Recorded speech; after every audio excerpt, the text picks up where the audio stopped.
بسم اللہ الرحمن الرحیم احمده ونصلی ونسلم علی رسولہ الکریم۔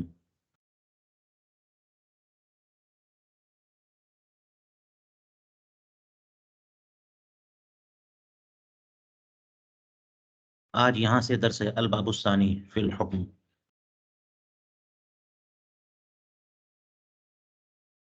اور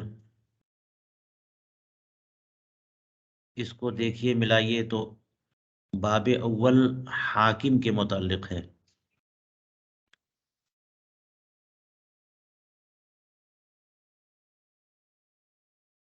حاکم عقل ہے یا اللہ سبحانہ و تعالی ہے؟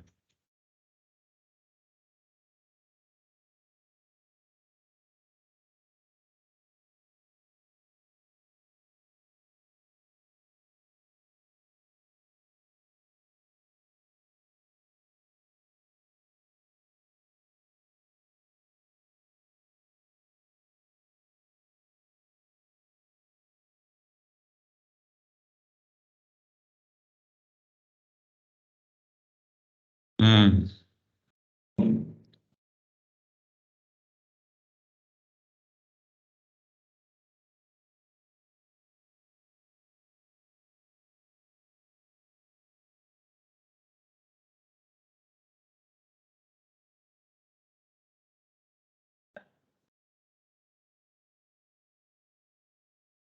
یہ دیکھیے،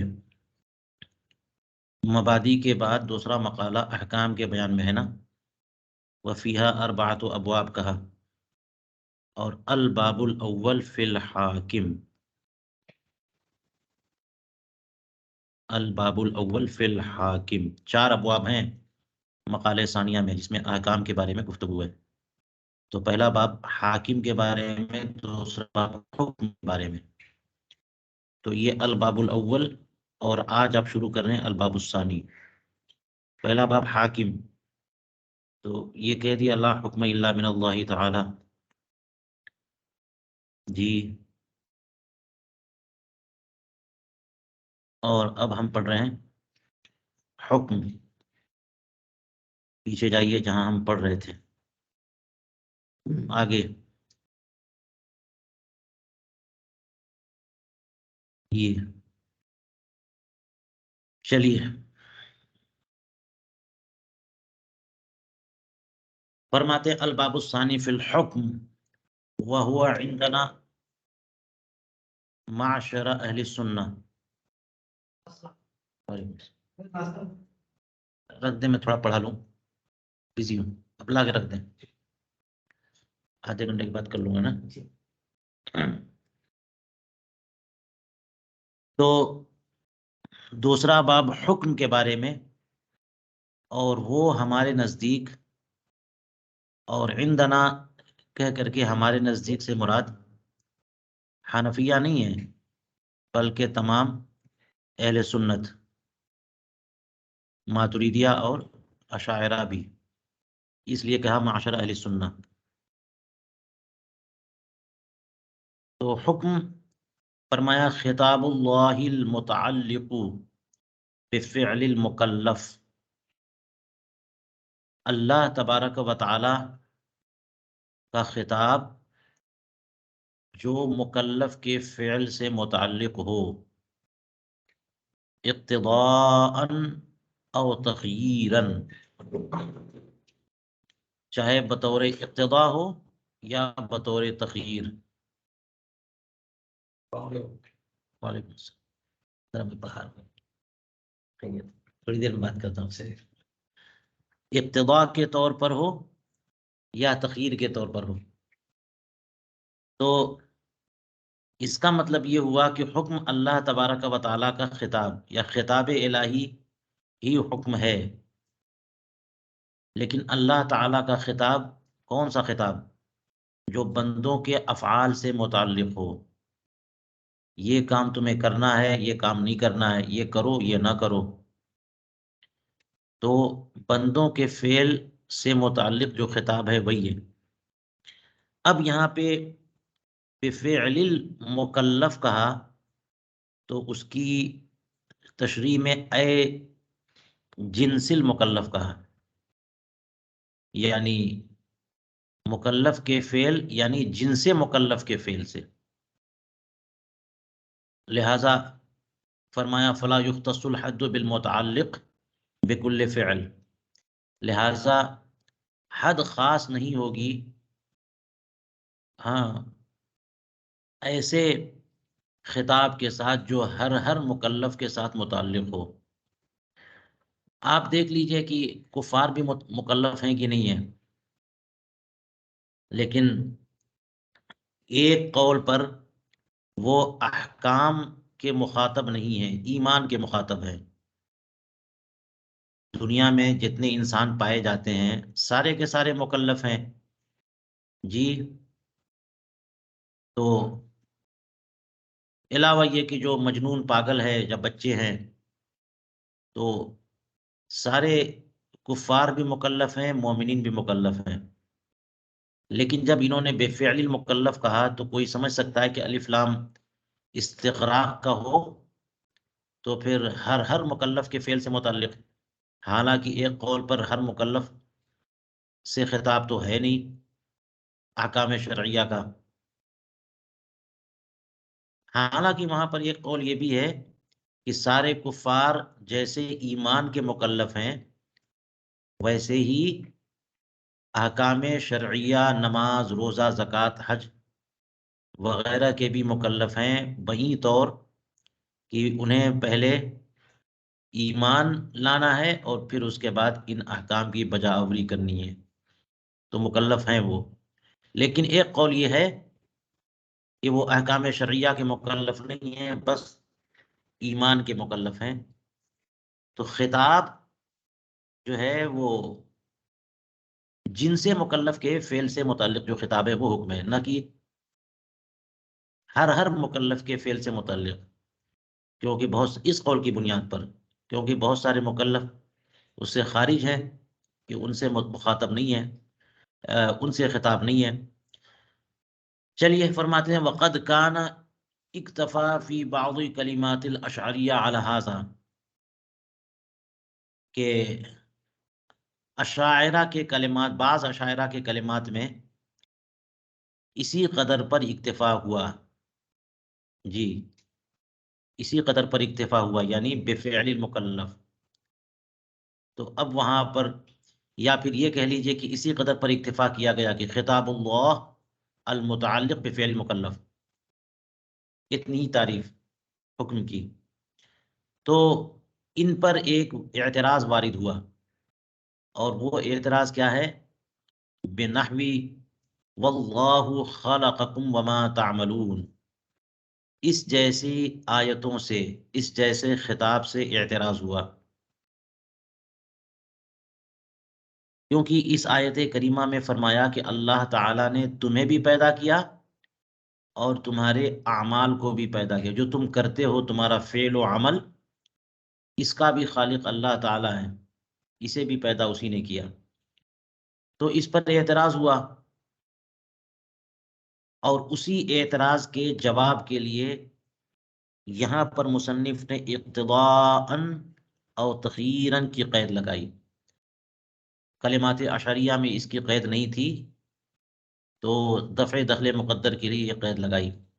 اعتراض یوں کہ اللہ تعالیٰ نے اس آیت کریمہ میں ارشاد فرمایا وما تعملون، تو اب اللہ تعالیٰ نے تم کو پیدا کیا، تمہارے عمل کو پیدا کیا، تو بندوں کے افعال جو ہیں وہ تو اللہ تعالیٰ کی مخلوق ہیں جی، تو اللہ تعالیٰ نے پیدا کر دیا اور پھر اسی سے خطاب کی یہ کرو یہ نہ کرو جسے پیدا کر دیا، تو یہ بات سمجھ میں نہیں آتی ہے۔ یہ تقریر یہ ہو سکتی ہے اس اعتراض کی کہ خطاب بندوں کے فعل سے، جی بندوں کے فعل سے خطاب اور اسی کو پیدا کیا، تو یوں بھی ایک اعتراض کی تقریر ہو سکتی ہے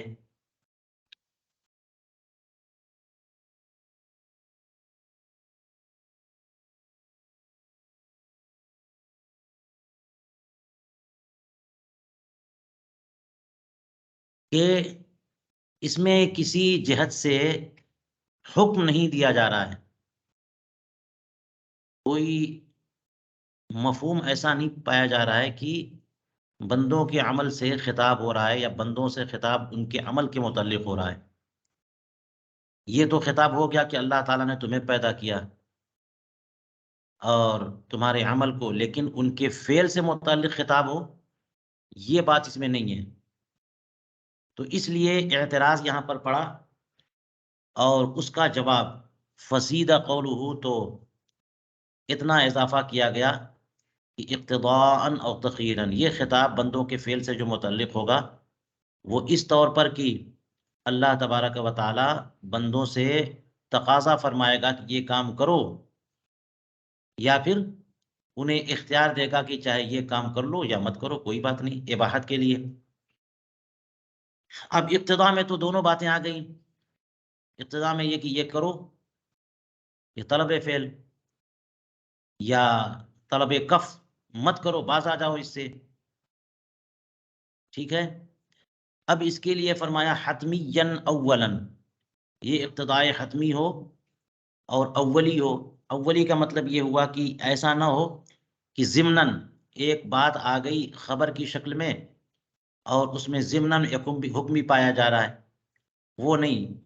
ابتدائے اولی وہ صیغہ ہی ایسا ہو کہ جس سے تبادل ذہنی ہوتا ہو اس طرف کہ اس میں کوئی نہ کوئی تقاضا ہو رہا ہے کہ ایسا کرنا ہے یا ایسا نہیں کرنا ہے۔ تو جب یہ قید لگ جائے گی کہ اقتدا کے طور پر یا تخییر کے طور پر، تو پھر یہ اعتراض ختم ہو جائے گا کہ واللہ خلقکم وما تعملون جیسی آیت کریمہ یا جیسے خطابات سے، کہ اس میں اگر چونکہ اس میں کوئی اقتدا نہیں ہے یا تخییر نہیں ہے، لہٰذا اس میں حکم اگر نہ ہو تو کوئی حرج بھی نہیں ہے۔ ایک توجہ یہ بھی کر سکتے ہیں اس اعتراض کی کہ واللہ خلقکم وما تعملون، اس میں کوئی اقتضا اور تخییر تو نہیں ہے۔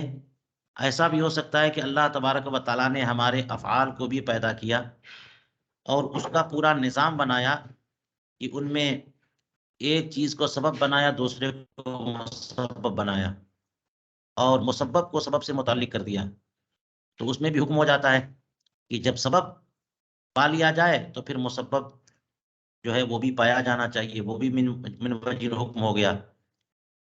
تو اس لیے یہ اعتراض اس کا جواب آگے آئے گا۔ فرماتے ہیں واللہ فنحو واللہ خلقکم وما تعملون لیس منہ، تو اس جیسی آیتیں یا اس جیسا خطاب یہ وہ حکم سے نہیں ہے، لعدم الاقتضاء والتخیر فی، کیونکہ اس میں اقتضاء اور تخیر ہے ہی نہیں، اس میں کہاں کسی حکم کا تقاضا ہو رہا ہے یا کہاں کوئی اختیار دیا جا رہا ہے۔ یہ تو ایک خبر ہے، خبر محض ہے کہ اللہ تعالیٰ نے تم کو پیدا کیا اور تمہارے اعمال کو پیدا کیا۔ اس سے یہ عقیدہ نکلا کہ بندوں کے افعال کا بھی خالق اللہ تبارک و تعالی ہے، تو بندے اپنے افعال میں مختار کل نہیں ہیں بلکہ وہ کاسب ہیں، مجبور بھی نہیں ہیں، وہ کاسب ہیں لیکن مختار بھی نہیں ہیں، وہ اپنے افعال کے خالق نہیں ہیں جیسا کہ معتزلہ نے کہا، بلکہ ان کے اعمال و افعال کا خالق بھی اللہ تعالیٰ ہے۔ فرماتے ہیں فلم یرد النقل، تو یہاں پر اعتراض وارد نہیں ہوگا۔ وَأُعْتُذِرَ أَيْضًا بِأَنَّ الْحَيْثِيَّةَ مُعْتَبَرَةٌ، یہاں پر ایک توجہ یہ بھی کی گئی ہے کہ حیثیت کی قید معتبر ہے، حیثیت کی قید معتبر ہے۔ والمقصود خطاب اللہ المتعلق بفعل المکلف بما هو مکلف، مقصود یہ ہے جو اوپر کہا کہ خطاب اللہ المتعلق بفعل المکلف، اس سے مراد من حیث ہوا مکلف،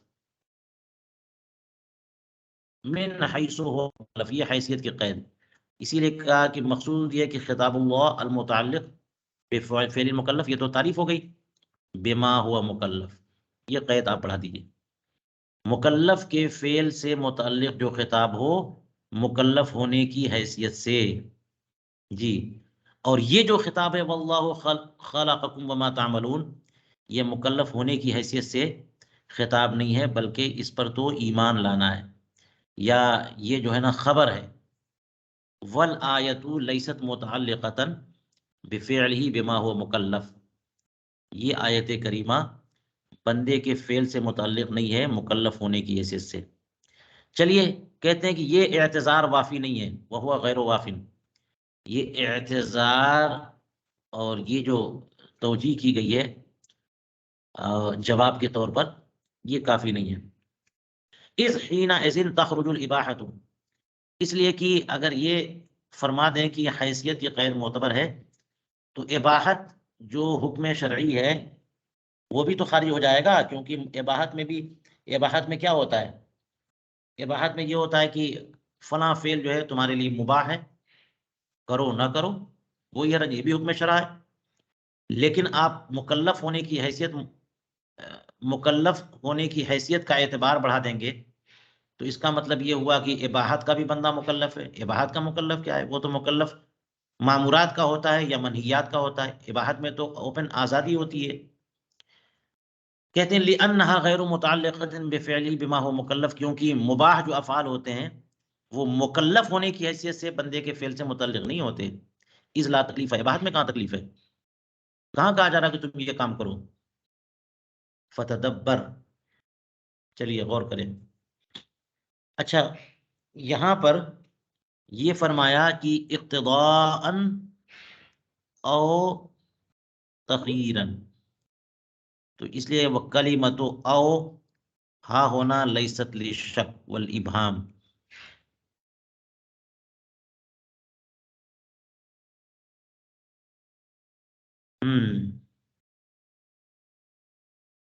تو کہتے ہیں کہ یہ تعریف جو ہے خطاب اللہ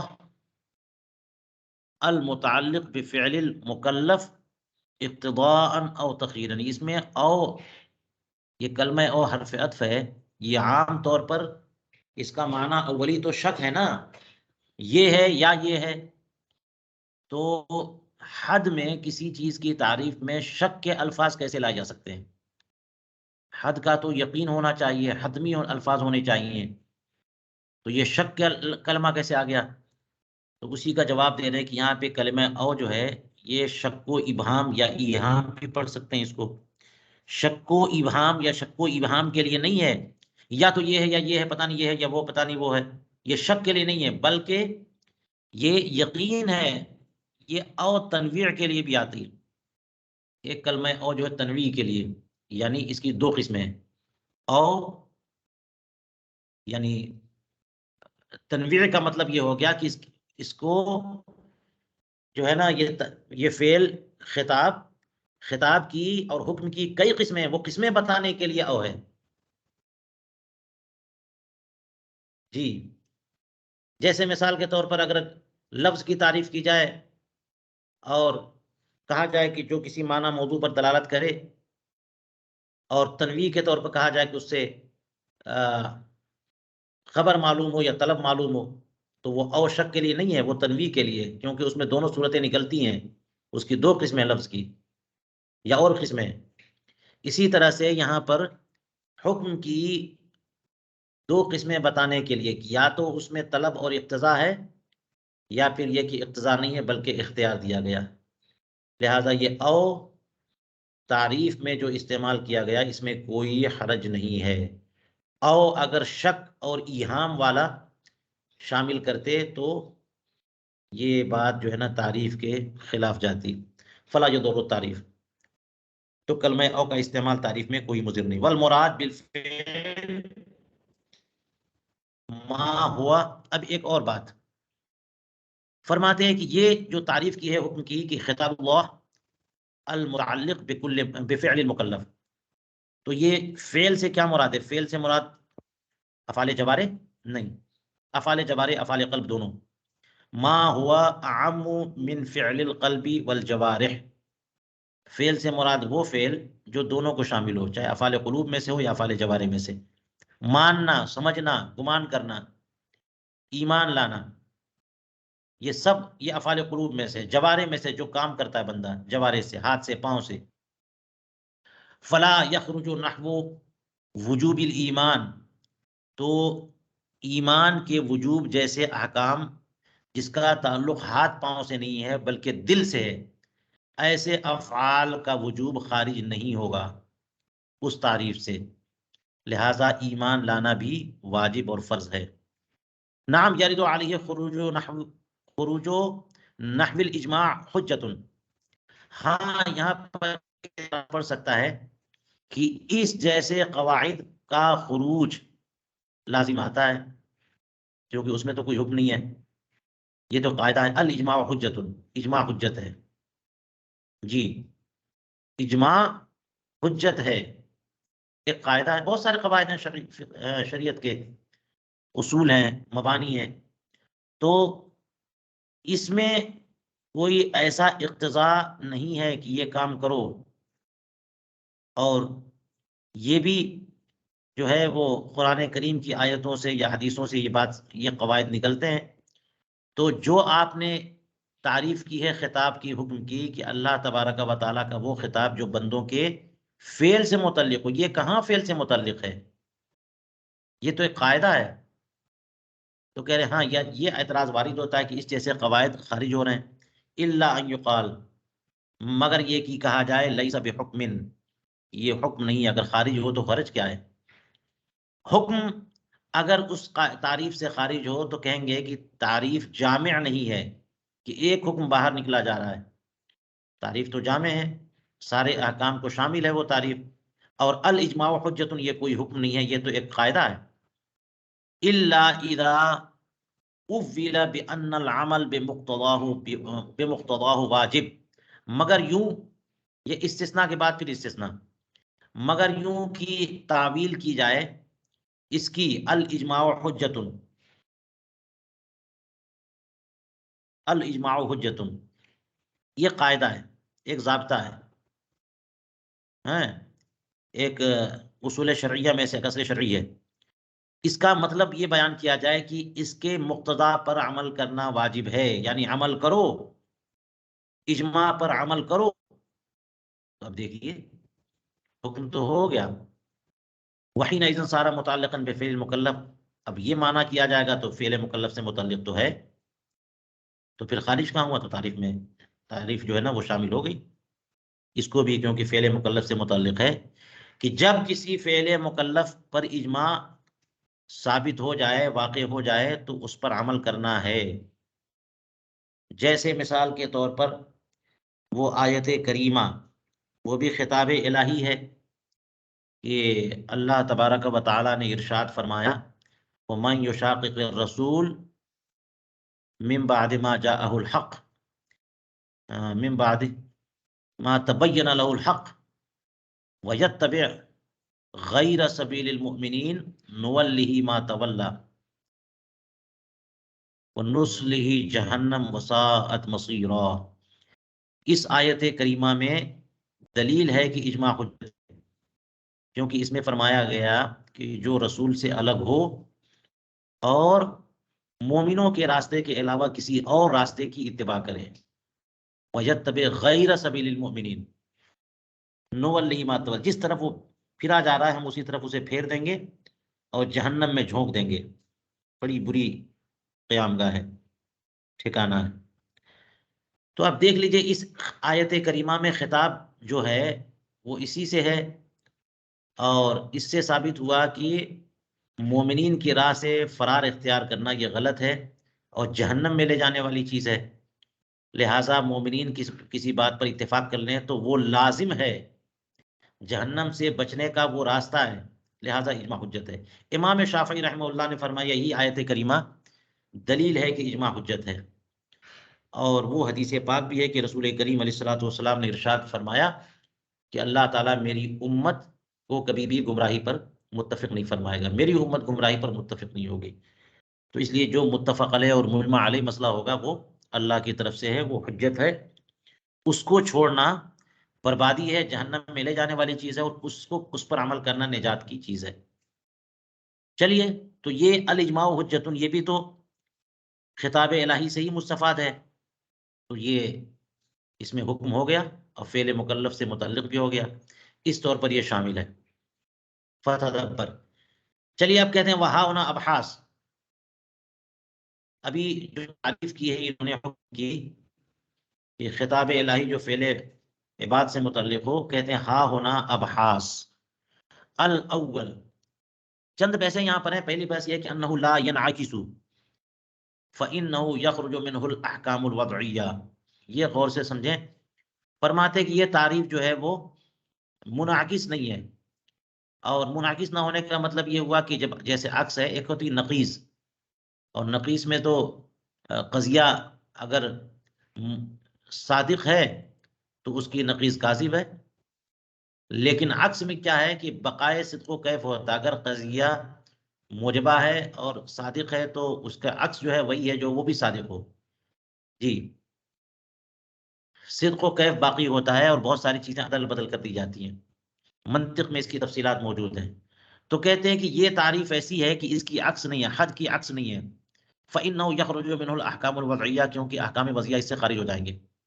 كالحكم بسببية الوقت للصلاة والبيع للملك وأمثالهما، اگر یہ الاحکام پر عطف ہو تو، ورنہ وأمثالهما.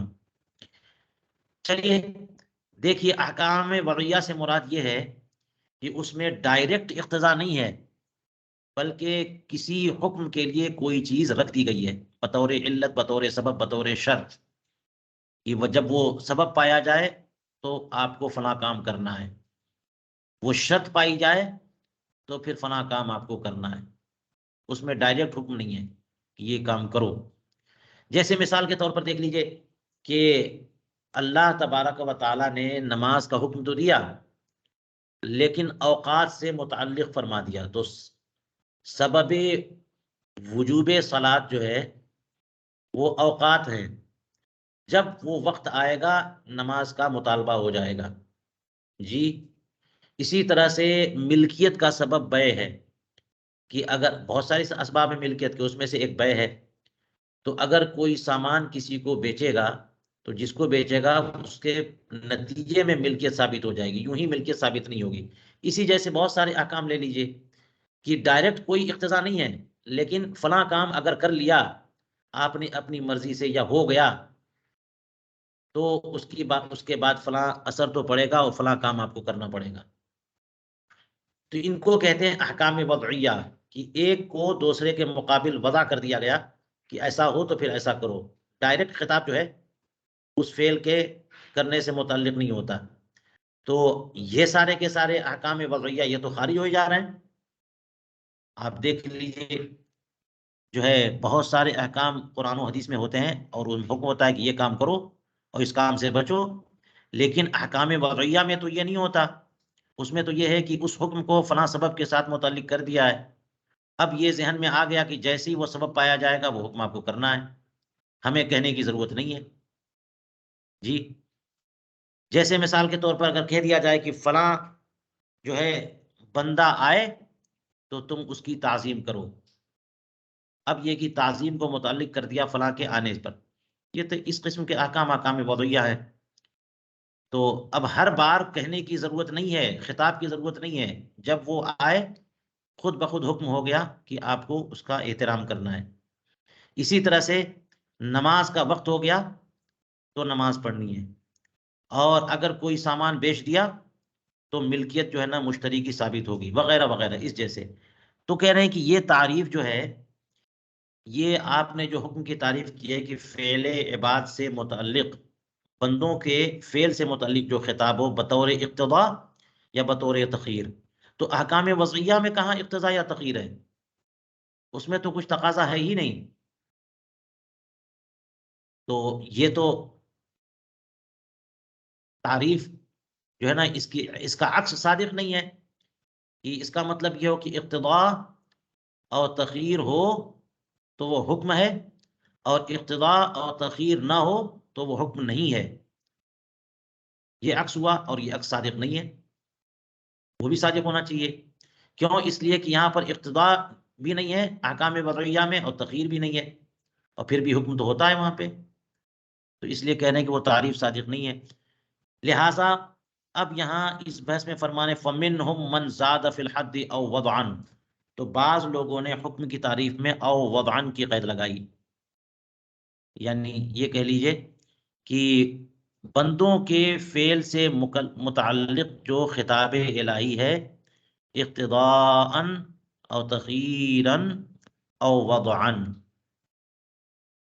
جی جب او وضعاً کا اضافہ کر دیں گے فدخلت تلک الاحکام، تو احکام وضعیہ سب کے سب شامل ہو جائیں گے۔ ومنہم من لم یزد، بعض لوگوں نے یہ او وضعاً کی قید کا اضافہ نہیں کیا، فتارتاً لدفع هذا الایراد یمنع خروجها عن الحد، جن لوگوں نے وضعاً کی قید نہیں لگائی وہ اس اعتراض کے دفعیہ کے لیے کیا کرتے ہیں، وہ کہتے ہیں کہ نہیں نہیں یہ احکام وضعیہ خارج نہیں ہوں گے، یمنع خروجها عن الحد، حد حکم کے کی تعریف سے اس کے خارج ہونے کو منع کرتے ہیں، نہیں کہنے کہ نہیں وہ خارج نہیں ہے، شامل ہے۔ وہ کیسے شامل ہے؟ فرماتے ہیں وَيَدَّعِي، یہ کہتے ہیں کہ ان فی الاحکام الوضعیۃ اقتضاءً، ایضاً کہ احکام وضعیہ میں بھی اقتضاء ہے، فإن الاقتضاء المذکور فی الحد، کیونکہ جو اقتضاء اس تعریف میں مذکور ہے اقتضاءً او تخیراً، اس اقتضاء کی دو قسمیں، اقتضاء صریحی اور اقتضاء ضمنی، فإن الاقتضاء المذکور فی الحد اعم من الصریح والضمنی، تو یہ صریحی ہے اور یہ ضمنی ہے، احکام وضعیہ میں ضمنی۔ ضمنی یوں کہہ لیجئے کہ اللہ تبارک و تعالیٰ نے کسی حکم کو کسی امر پر متعلق کر دیا، کہ اس کو سبب بنا دیا، اگر ایسا ہوگا تو آپ کو ایسا کرنا ہے، تو وہاں پر جو ہے اقتضاء صراحتاً نہیں ہے لیکن ضمناً ہے۔ ضمناً یوں ہے کہ جیسے ہی وہ وقت آ جائے وہ خطاب الہی متعلق ہو جائے گا ضمناً حکماً۔ والوضعیات فیہا اقتضاء ضمنی، وضعیات میں اقتضاء صریحی اگر نہ ہو، اقتضاء ضمنی تو ہے۔ فَإِنَّهُ يُفْهَمُ مِن سَبَبِيَّةِ الْوَقْتِ لِلصَّلَاةِ أَنَّهَا وَاجِبَةٌ عِندَهُ، دیکھ لیجئے کہاں ہر نماز کے ٹائم اللہ تعالیٰ کا خطاب آ رہا ہے روزانہ، لیکن اللہ تبارک و تعالیٰ نے اوقات سے متعلق کر دیا نماز کو، وہ وقت تو روزانہ آ رہا ہے، اور جب جب وہ وقت آئے گا تو خطاب الہی وہی متوجہ ہوگا۔ فرمانے فَإِنَّهُ يُفْهَمُ مِن سَبَبِيَّةِ الْوَقْتِ، کہ وقت کے نماز کے سبب ہونے سے یہ بات سمجھ میں آتی ہے کہ نماز اس وقت واجب ہو گئی۔ وہاکذا، اسی طرح بے کی بات لے لیجئے کہ جب سامان کسی نے بائے نے بیچ دیا تو ملکیت اس کے سامان سے اس کی ملکیت ختم ہو گئی اور ملکیت ثابت ہو گئی مشتری کی، اب اس پر واجب ہے کہ وہ مبیع حوالے کرے اور مشتری پر واجب ہے کہ وہ ثمن حوالے کرے۔ چلیے فرماتے ہیں کہ فَإِن قِیل، اگر یہاں پر اعتراض کیا جائے، ایک اعتراض اور، فَحِینَئِذٍ يَدْخُلُ الْقِصَّةُ، یہ جو آپ نے وضعاً کی قید نہ رکھ کر کے بھی احکام وضعیہ کو شامل یوں کر لیا کہ اقتضاء سے مراد اقتضاء ضمنی بھی ہو سکتا ہے، تو اب یہاں پر ایک اور اعتراض، وہ اعتراض یہ ہے کہ جو آیتیں قرآن کریم میں ایسی ہیں جن میں انبیاء کرام کے واقعات بیان کیے گئے، یا امتوں کے مختلف جو ہے نا امتوں کے واقعات بیان کیے گئے، قوم سمود کے واقعات ہیں، فرعون اور اس کے ماننے والوں کے واقعات ہیں، جی بہت ساری امتوں کے واقعات ہیں جن کے ایسے واقعات کی انہوں نے اللہ تعالیٰ کی بات نہیں مانی تو اس پر ان پر عذاب آیا اس کی بنا پر، اور یہ واقعات بیان کیے جاتے ہیں، اور اس میں ایک درس بھی ہوتا ہے کہ تم لوگ اس قسم کے افعال سے بچو۔ یا اسی طریقے سے نیک بندوں کے واقعات بیان کیے جاتے ہیں، جی بہت سارے واقعات، حضرت ابراہیم علیہ السلام کے واقعات، بنو اسرائیل میں سے کچھ اچھے واقعات ہیں، اور حضرت یوسف علیہ السلام کا واقعہ، تو اچھے واقعات ہوتے ہیں، اس میں یہ درس ہوتا ہے کہ تم بھی ایسا کام کرو گے تو تمہیں بھی جنت ملے گی، تمہیں بھی ثواب ملے گا۔ اور تکلیف دہ واقعات، برے واقعات، یعنی برے واقعات سے مراد کہ جرائم کا ارتکاب کیا گیا، اس پر عذاب آیا، اس میں یہ درس ہوتا ہے کہ تم اس قسم کے افعال سے بچو ورنہ تمہیں بھی عذاب آئے گا۔ تو اگر آپ اقتضاء کی دو قسمیں کر دیں گے، اقتضاء صریح کے ساتھ اقتضاء ضمنی، تو پھر قصے میں بھی تو حکم ہو جائے گا، وہ جو واقعات ہوتے ہیں ان واقعات میں بھی حکم آ جائے گا، حالانکہ وہ واقعہ ہے، حکم نہیں ہے اس میں۔ قرآن کریم میں بہت ہر طرح کی آیتیں، امثال ہیں، واقعات و قصص ہیں، احکام ہیں۔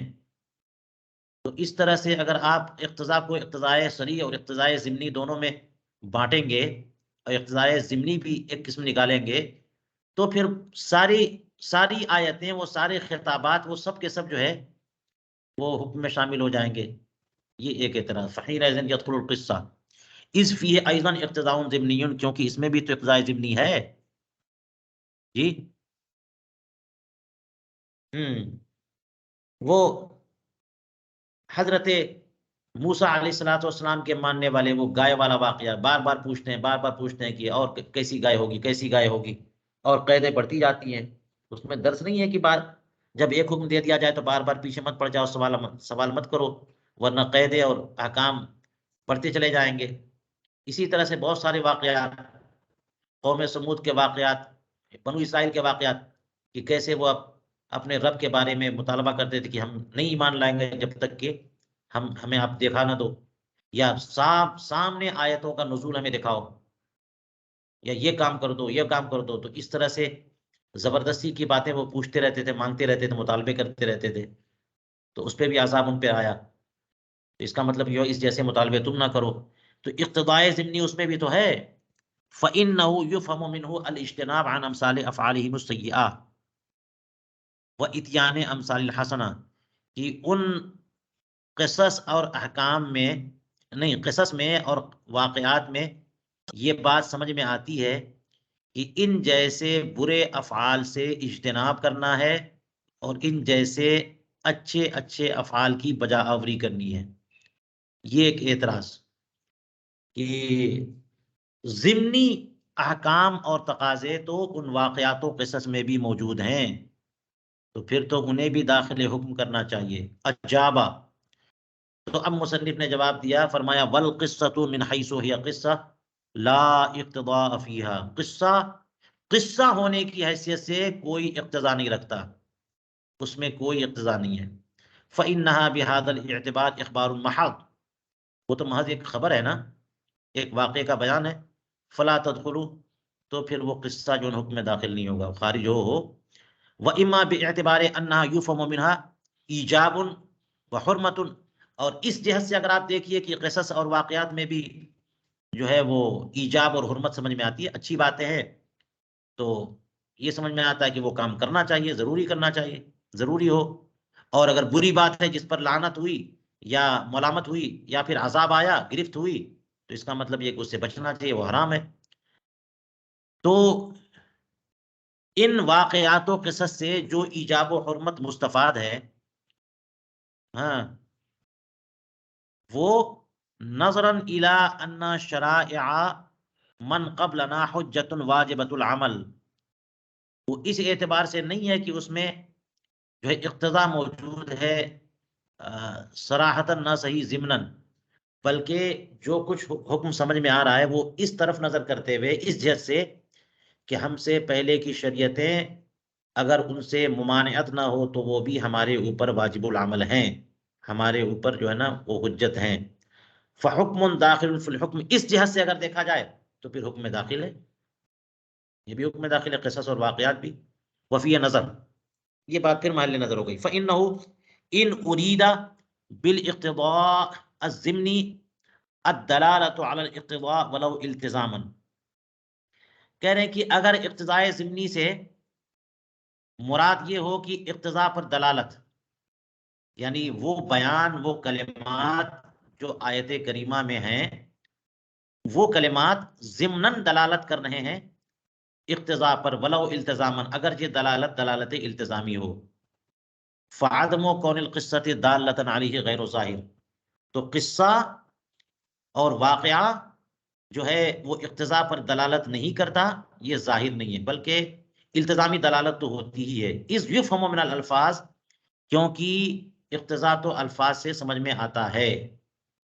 وَإِنْ أُرِيدَ الدَّلَالَةُ مُطَابِقَةً أَوْ تَضَمُّنًا أَوْ التزامًا مقصودةً بالذات، اور اگر اقتضاء ضمنی سے دلالت علی الاقتضاء مراد نہیں ہے التزامی، بلکہ یہ مراد ہے کہ دلالت مطابقی ہو، یا دلالت تضمنی ہو، یا دلالت التزامی وہ والی ہو جو مقصود بالذات ہو، صاف۔ فَكَوْنُ الْأَحْكَامِ الْوَضْعِيَّةِ بِأَصْلِهَا كَذَلِكَ دالۃ علی الاقتضاء علی هذا النحو غیر ظاہر۔ تو احکام وضعیہ، تمام کے تمام احکام وضعیہ کا اس طور پر ہونا کہ وہ اقتضاء پر دلالت کرتے ہیں، یہ بالکل ظاہر نہیں ہے۔ کہاں احکام وضعیہ جو ہے نا مطابقی دلالت کرتے ہیں اقتضاء پر، یا تضمنی دلالت کرتے ہیں اقتضاء پر؟ نہیں کرتے۔ اس میں تو وہ چیز جو ہے وہ ایک طرح سے سمجھ میں آتی ہے بات، اس کو اس سے متعلق کر دیا جاتا ہے، نہ کہ وہاں پہ دلالت مطابقی ہو، پوری کی پوری پورا جملہ جو ہے وہ اپنے معنی وضعی اور معنی اصلی سے اس پر دلالت کرے، ایسا نہیں ہوتا۔ فَإِنَّ قَوْلَهُ صلی اللہ علیہ وسلم، دیکھ لیجئے یہ ارشاد گرامی رسول کریم علیہ السلام کا، لا يقبل اللہ الصلاۃ من غیر طہور، یہاں پہ صراحتاً جو ہے مطابقی طور پر یا تضمنی طور پر یہ مفہوم نہیں اس کا ہوتا کہ وضو کرو یا نماز پڑھو، یہ مفہوم نہیں ہے، بلکہ کہنے لا یفہم منہ بما ہوا ھذا الکلام الا الاشتراط، اس کلام سے تو اشتراط ہی مفہوم ہے کہ طہارت، نماز کے لیے طہارت شرط ہے۔ تو اگر التزامی دلالت لیں گے تو اس کی بھی دلالت التزامی ہے، تو واقعات و قصص کی بھی دلالت التزامی ہے، تو اس کو شامل کریے۔ اور اگر التزامی دلالت نہیں، مطابقی یا تضمنی یا التزامی مقصود بالذات ہو، تو پھر تو ان کی بھی نہیں ہے، احکام وضعیہ کی بھی دلالت التزامی نہیں، وہ مطابقی اور تضمنی نہیں ہے، کیونکہ لا یقبل اللہ الصلاۃ من غیر طہور، یہ سببیت مسببیت والی بات ہوئی، احکام وضعیہ والی، یا جو ہے شرط اور مشروط والی بات ہوئی۔ تو یہاں تو اشتراط سمجھ میں آ رہا ہے، یہاں تو اقتضاء سمجھ میں نہیں آ رہا۔ فرمانے وَأَمَّا اقتضاء وجوب الوضوء فلازم من جہت وجوب الصلاۃ، اب رہی بات یہ کہ وضو کے وجوب کا اقتضاء یہ نماز کے وجوب کی جہت سے لازم ہے، جب نماز لازم ہے تو وضو بھی لازم ہے۔ فَتَأَمَّلْ فِيهِ فَإِنَّهُ مَوْضُعُ تَأَمُّلٍ، اس پہ غور کرو کیونکہ یہ تأمل اور غور و فکر کی جگہ ہے۔ جی چلیے یہیں پر آج ہم درس روکتے ہیں، اور اس کی مزید تفصیل انشاءاللہ اگلے درس میں آتی ہے۔